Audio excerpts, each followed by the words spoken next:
Hello नमस्कार जैन साथियों। तो कैसे हैं आप लोग? उम्मीद करता हूँ अच्छे होंगे, स्वस्थ होंगे, मस्त होंगे, बिंदास होंगे और बहुत ही बेहतरीन स्थिति में होंगे। तो आइए, आज हम लोग बात करने वाले हैं हिंदी गद्य, जो कि बीए थर्ड सेमेस्टर का क्वेश्चन पेपर है। ये सेकंड पेपर होता है। इसके बारे में आज हम लोग डिटेल चर्चा करने वाला है, जिसमें देखेंगे कि प्रश्न किस तरीके से आते हैं, किस किस तरह से प्रश्न पूछे जाते हैं, क्वेश्चन पेपर में क्या क्या आता है। इन सब के बारे में हम लोग डिटेल चर्चा करने वाले हैं। तो बने रहिए अंत तक हमारे साथ। और अगर चैनल पर नए तो चैनल को सब्सक्राइब कर दीजिए, साथ में बेल आइकन को भी दबा दीजिएगा, ताकि इस तरह का कोई भी इन्फॉर्मेटिव वीडियो अपलोड हो उसका नोटिफिकेशन सबसे पहले आप तक पहुंच जाए। और अगर ये वीडियो अच्छी लगी तो एक लाइक कर दीजिएगा। साथ में अगर इस प्रश्न पत्र से रिलेटेड कोई भी डाउट होगा तो आप तुरंत कमेंट करिएगा। बाकी आप अपने दोस्तों के साथ शेयर करना ना भूलिएगा। तो चलिए फिर शुरुआत करते हैं।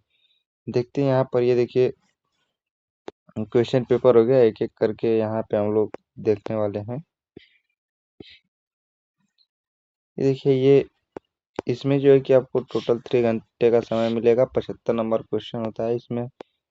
खंड अ वाले में हम लोग देखेंगे। खंड अ जो होता है अति लघुत्तरी प्रश्न होता है। इस खंड के सभी प्रश्नों के उत्तर देना होता है और उत्तर लगभग आपको 50 शब्दों में देना है। प्रत्येक प्रश्न के अंक समान है, ठीक है। तो आइए देखते हैं किस तरह से प्रश्न आते हैं। पहला जो प्रश्न है कि भारतेंदु युग के 4 लेखकों के नाम लिखे। मतलब कि आपको जो भारतेंदु युग के लेखक है, 4 लेखक के नाम लिखना है। दूसरा वाला आपका है कि मानस का हंस उपन्यास किसकी जीवनी पर आधारित है, इसके बारे में आपको लिखना है, ठीक है। आगे बढ़ते हैं। फिर यहाँ पे ये प्रश्न है कि पंच परमेश्वर कहानी के पात्रों का नाम बताइए। जो पंच परमेश्वर है उसके कहानी में कौन कौन पात्र हैं उसका नाम बताना है। मतलब कि कितने लोग हैं कहानी में। चौथा वाला, पर्दा कहानी की प्रमुख प्रतिपाद्य क्या है।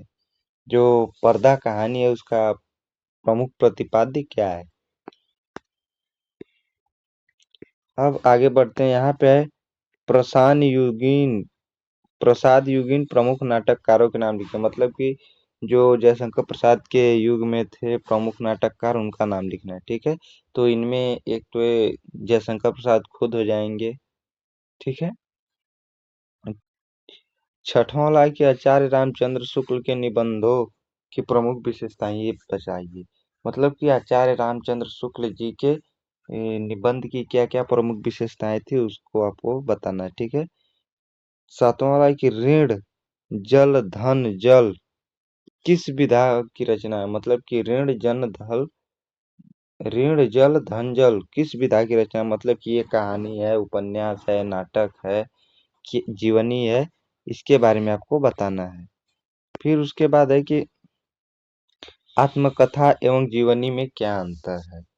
जो होती है आत्मकथा और जीवनी, तो यहाँ पे अगर मैं आपको बताना चाहूँ तो आत्मकथा जो होती है वो स्वयं लिखी जाती है और जीवनी किसी और के द्वारा लिखी जाती है।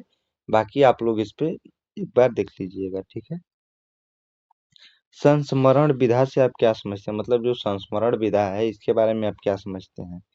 10वां वाला है कि हिंदी के प्रमुख रिपोर्टाज लेखकों के नाम लिखिए। हिंदी के जो प्रमुख रिपोर्टाज लेखक है, जैसे कि कहानी हो गया, नाटक हो गया, उपन्यास हो गया, ये एक विधा हो गई। तो उसमें रिपोर्टाज भी एक विधा होती है, ठीक है। इसके लेखक को आपको लिखना है, ठीक है। अब आगे बढ़ते हैं खंड ब की तरफ, जिसमें लघुत्तरी प्रश्न होते हैं, ठीक है। यहाँ पे देखते हैं कि किन्हीं 5 प्रश्नों के उत्तर दीजिए। प्रत्येक प्रश्न का उत्तर 200 शब्दों में देना है। प्रत्येक अंक मतलब कि सबके अंक समान है, ठीक है। यहाँ पे देखते हैं प्रश्न क्या क्या है। भारतेंदु जी के अनुसार भारतवर्ष की उन्नति कैसे हो सकती है। मतलब कि भारत देश और उन्नति जो लिखा है भारतेंदु जी, तो उसमें भारत की उन्नति कैसे हो सकती है। भोला राम का जीव व्यंग का क्या उद्देश्य है। जो भोला राम का जीव है, इस व्यंग पर का मतलब क्या उद्देश्य है, ठीक है। अब आगे बढ़ते हैं। उसके बाद चौथा प्रश्न आपके सामने है कि अशोक के फूल निबंध की प्रतिपादित विचारों की संक्षिप्त विवेचना कीजिए। जो अशोक का फूल है इसके प्रति क्या विचार है उसको आपको बताना है। कलम का सिपाही जीवनी के अनुसार प्रेमचंद का व्यक्तित्व स्पष्ट कीजिए। जो कलम का सिपाही है ये एक जीवनी है, और आप लोग जानते हैं कि ये एक प्रेमचंद्र जी की जीवनी है, और प्रेमचंद्र की जो जीवनी है ये इनके पुत्र अमृत राय ने लिखी है। ठीक है। इसमें अपने पिता को इन्होंने कलम का सिपाही बताया है।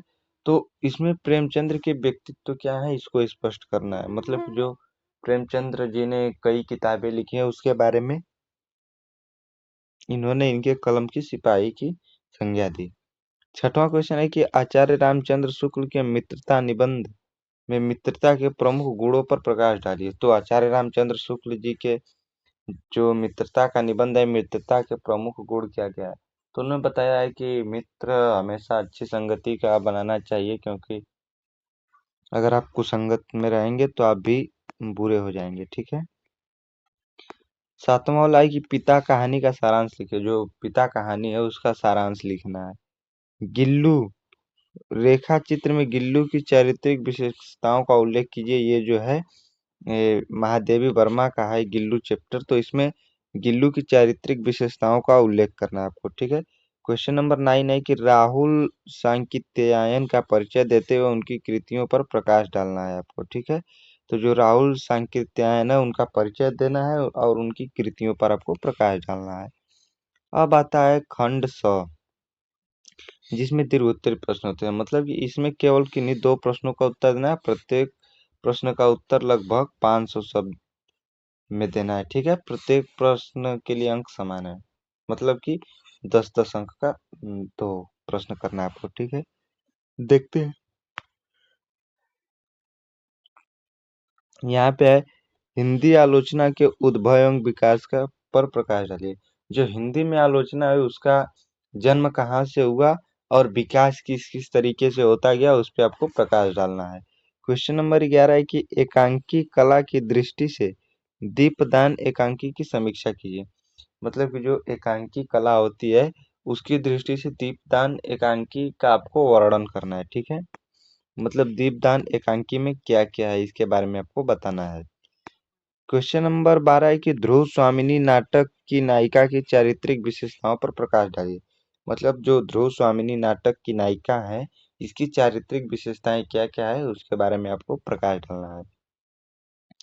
कहानी के तत्वों के आधार पर तीसरी कसम कहानी की समीक्षा कीजिए। मतलब जो कहानी के तत्व होते हैं, मतलब कि कहानी के कई घटक होते हैं, तो उसके आधार पर जो तीसरी कलम है उसकी तीसरी कसम उसकी आपको समीक्षा करना है।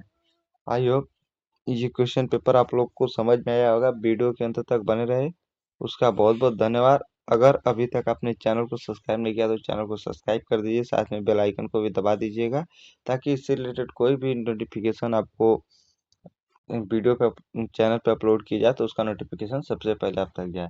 अगर वीडियो अच्छे लगे तो एक लाइक कर दीजिएगा, साथ में अगर कोई भी डाउट हो तो कमेंट करके पूछ लीजिएगा। इस वीडियो को अपने उस दोस्त भाई बहन के साथ शेयर करना ना भूलिएगा जो कि अभी एग्जाम की तैयारी कर रहे हैं।